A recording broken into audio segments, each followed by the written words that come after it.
ባርበር እናገኛለን በቦሌም ሆነ በባሌ ህዝባችን አሁን 130 ሚሊዮን ነው በሚቀጥሉት 25 ዓመታት 200 ሚሊዮን ይሆናል እንዴት በ2 ሚሊዮን ማህበረሰብ ጥቅም የ200 ሚሊዮን ህዝብ ጥቅም ይዘጋል ፌር አይደለም ዓለም አቀፍ ህግ አይደለም ሎጂክም አይደለም በጣም አሳፋሪ ነው ጸቡ የተጀመረው ብዙዎች እንደሚያስቡት የቀይ ባህር ጉዳይ ሲመጣ አይደለም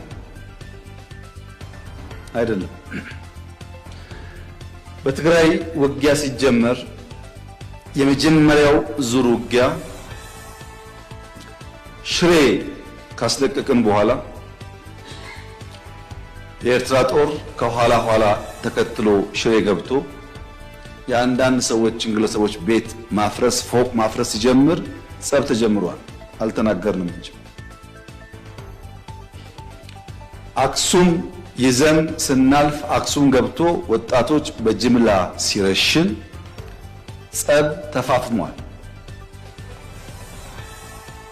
አድዋን ይዘን ስናልፍ አድዋ ሄዶ ፋብሪካዎች ሲፈታታ ሲሰርቅ ጸብ ተጋግሏል አዲግራት ደርሰን የመድኃኒት ፋብሪካውን የሚነቀለውን ነቅለው የማይነቀለውን ሲያፈራርሱ ጸቡ ጫፍ ደርሷል ግን የኢትዮጵያ መንግስት ያኔ በዚህም ለመዋጋት ብቃት አልነበረም ውስን ኃይል ነበረ ሽሬን ከያዝን በኋላ ያጠቃውን ጣት እንከተል ነበር እንጂ የያዝነውን ቦታ ያጸናን አንሄድም ይህ ጉዳይ የተከበረው ምክር ቤት ለዛሬ ዋጋ የለውም ለታሪክ ማንሳት የምንፈልገው ጉዳይ አክሱም ወጣቶች ሲገደሉ አድዋ ሲዘረፍ አዲግራት ሲዘረፍ በርካታ ኢንቮይ ወደ ኤርትራ ልከያለሁ የላኳቸው ሰዎች ገሚሱ አሁን ከኛ ጋር የሉም ለምሳሌ ክቡር አቶ ገዱ ያኔ የውጭ ጉዳይ ሚኒስትር ነበሩ ካንዴም ሁለቴ ኤርትራ ልከያቸዋለሁ የላኳቸው የትግራይን ህዝቤን አታገሱ አቅሉ ሀብቱን አትዝረፉ ጸቡ ከቲፒኤልኤፍ እንጂ ከትግራይ ህዝብ አይደለም የሚል ነው አቶ ገዱ አሁን እኛ ጋር የሉም ግን ክር አላቸው ህሊና አላቸው ዛሬ ቢደብቁ በታሪክ ውስጥ ይወጣል ለምን ጉዳይ ነው እንደተነጋገሩ እሳቸውም ያውቃሉ ሻዕቢያም ያውቃል እኛም እናውቃለን አሉ አልሞቱ እሳቸው አክሰስ ይደረጋሉ ሊናገሩ ይችላሉ ለክራቸው ሲሉ ለምታቸው ሲሉ ማለት ነው ለምን ጉዳይ እንደሄዱ በእሳቸው መፈታት ሲያቅተው አቶ ደመቀ ልክ ያለው አቶ ደመቀ አሁን እኛ ጋር የሉም በህይወት ስላሉ ለእምነታቸው ለሌላቸው ይጠየቁ ይችላሉ ለምን ጉዳይ እንደሄዱ ያውቃሉ ከነሱ ውጭ አሁን ሲስተም ውስጥ ያሉ 2-3 ሰዎች ልክ ያሉ ታስታውሱ ከሆነ መቀሌ ልንገባ ጥቂት ሲቀረን የ3 ቀን አልቲማተም ብለን አውጀን ነበር ብዙ ሰው ሚስጥሩ አልገባው የቸገረንኛ ሽሬን ስለቅ ከኋላ ይገባሉ አክሱም ስለቅ ከኋላ ይገባሉ አሁን መቀሌ ስንገባ ደግሞ ገብተው ትልቁን ከተማ ዳሜጅ ያደርጋሉ ብለን ከነሱ ጋር ካሁን በኋላ ከወቅሮ እናልፋለን ብትሉ ወያኔ ተተን ወደ እናንተ ነው የምንዞረው ውጊያው ብለን ወቅሮ ላይ የሚጠብቅ ፎርስ አስቀምጠን ነው መቀሌ የገባ ነው እንዳያልፉ ማለት ነው ቀይ ባህር ለአፋር ደም ስራችን ነው ቀይ ባህር ለኛ የግመል ውሃ ማጠጫ አይደለም ቀይ ባህር ለኛ ማንነታችን ነው ቀይ ባህር ግድ ነው አብዛኞቹ የእድገት ማማ ላይ የወጡት የባህር በር አላቸው ፖርት አላቸው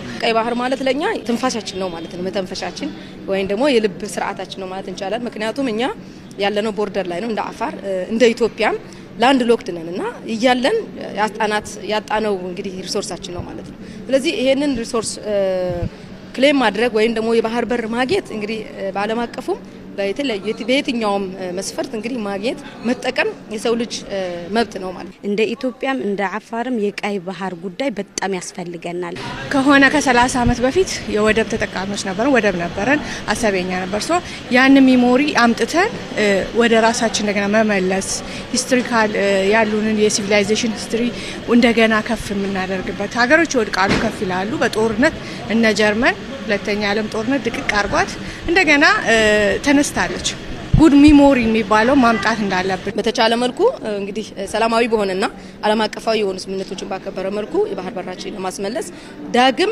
የነበረንን ከፍታ ላይ ለመድረስ የነበረንን የስልጣኔ ማማ ላይ ለመድረስ ይሄ የባህር በር በጣም አስፈላጊ በመሆኑ ይሄ በጣም እኛ እንደ ቁጭት ይሰማናል። ምክንያቱም እንዳመራርም እንደ አፋር በመሆኔም በጣም የሚሰማን ነገር ነው።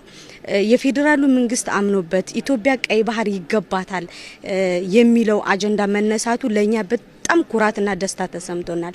ምክንያቱም እዛ ያለው አፋር እዚህ ያለው አፋር በሚል በመከፋፈል የቀይ ባህርን አጀንዳ ማንሳት እንደ ነውር ሲታይበት የነበረው ጊዜ አልፎ በዚህ ጊዜ ደግሞ ቀይ ባህር ይገባናል የሚል የለውጥ አመራር የተፈጠረበት ጊዜ ነው። ከፕሬዝዳንታችን ጀምሮ የአሰብ ተወላጅ ናቸው። ሁሉም የአሰብ ተወላጅ ያልሆነ ከአሰብ እናት አባት አጎት አክስት የሌለው ማንም የለም አፋር ሆኖ ማለት ነው። ዋናው ደግሞ ትርክት ነው። ራሳችን እንችላለን እናደርጋለን ታላቅ ነን ታላቅ እንደነበር ታላቅ እንሆናለን ሲቪላይዜሽናችንን መመለስ እንዳለብን ቀይ ባህር ስያሜው ቀይ ባህር ነው። በሌላ መልኩ ባህር ቀዝዊን ባህር ይሉታል። ተማን ቀዝዊ ማለት እንግዲህ ሌላ ትርጉም አለው በግሪኮች ደረጃ ለምን ሰየሙት አናውቅም። ሶስተኛው ግን ዋናውኛ ጋር ተቀም የሀበሻ ባህር በመባል ነው የሚታወቀው። ይሄ በጽሁፍ የተቀመጠ በጥናት የተከፈተ የሀበሻ ባህር ነው መለዮ ስያሜው። የኢትዮጵያን ባህር የኢትዮጵያ ባህር ነው የሚባለው። በዚህ ነው ስያሜው ያገኘው። ታገኛለህ ጎግል ላይ የምትገባ ይሄንን ስያሜ ታገኛለህ። ተረጋግጦ የተቀመጠ እኔ የፈጠርኩት አይደለም። ለምን ይሄ አባባል መጣ ሲባል እንዳልኩ በዘመኑ ከድሮ ጀምሮ ታላቅ ኃያል መንግስት የነበረው የአክሱም መንግስት ነው። ቀይ ባህርን ሲቆጣጠር የነበረው እሱ ነው በአክሱም ወደብ አማካይነት። ከዛ በዛ በኩል ያሉት ሂጃዝ የሚባለው ይሄ መካ መዲናን ያቀፈ የጎሳ መሪዎች ነው እንጂ ንጉስ አልነበረም። በኋላ ኡትማንዮች መጡ፣ አባሲዮች መጡ። የንጉስ አብደላ የጆርዳኑ ንጉስ አባት ሸሪፍ ይባላሉ። እነሱ ያስተዳድሩ ነበር መካ መዲናን እንደ ቁልስ ነው እንጂ በመንግስት ደረጃ ግን ገዢ አልነበሩም። ንጉስ አብዱልአዚዝ መጣና የዛሬ 95 ዓመት ያን ሁሉ ኤሪያ በጎሳ የሚተዳደረውን ሰበሰበና አንዲት ሳኡዲ የምትባል ሀገር መሰረተ። አሁን መንግስት ያገኘው እንግዲህ ያ ኤሪያ በንጉስ አብዱልአዚዝ መሪነት አካባቢ ነው እንጂ ከዛ በፊት ንጉስ የምትለው መረጃ የምትለው ኃይል የሚባለው ክፍል ራሱ የጎሳ መሪ ነበር። ደቡብ ሳኡዲ ራሱ ነበረው፣ ነጅራኒ የመን ነበር። ክፍፍሉ ሰፊ ነበር በዛን ጊዜ።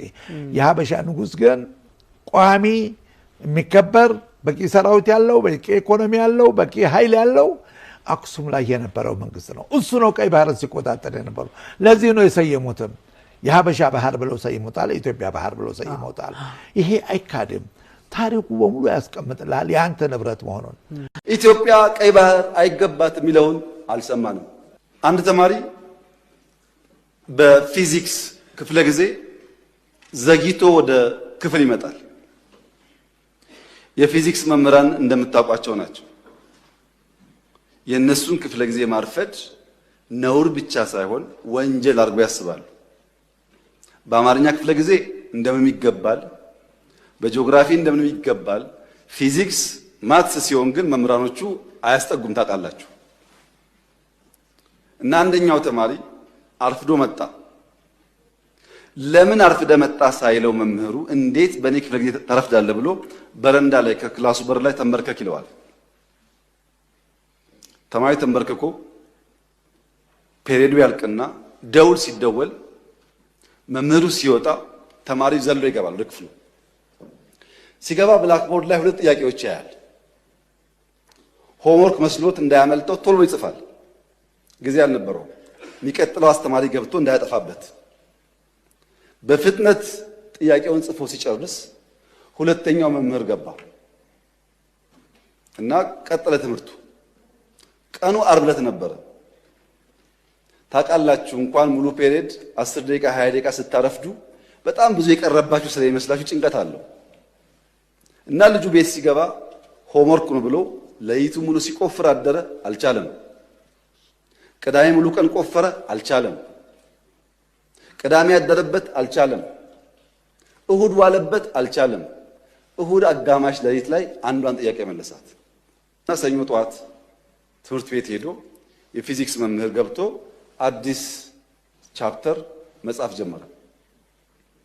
ተማሪው እንደ መምህር የባለፈው አሳይመንት ሳሉ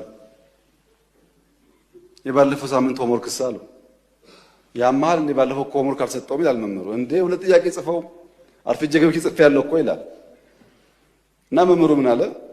እነዚህ ሁለት ጥያቄዎች እኮ በዓለም ላይ ያሉ የፊዚክስ አዋቂዎች ሞክረው አቅቷቸው ያልተመለሱ ጉዳዮች ናቸውና እዚህ ያለውም ተማሪ ጊዜ እንዳታባክኑ እንኳን እናንተ ሳይንቲስቶች አልመለሱትም እየጻፍኩላቸው እንጂ ስሩ እኮ አላልኳቸውም ማለት። አሃ እንደዚያማ ከሆነ አንዱ መልሼዋለሁ። መምህሩ ሲያይ ሰው ሲያሳዩ ለካ ትክክል አንደኛውን ፈቶታል። ዓለም አልቻለም የተባለው ለምን ስላልሰማ አትችልምና አትስራው ብሎ መምህር ሲጽፍ ቢሰማ ኖሮ እሱም አጣጥፎ ይቀመጥ ነበር። እሱ አልሰማም አትችልም ማለት ነው።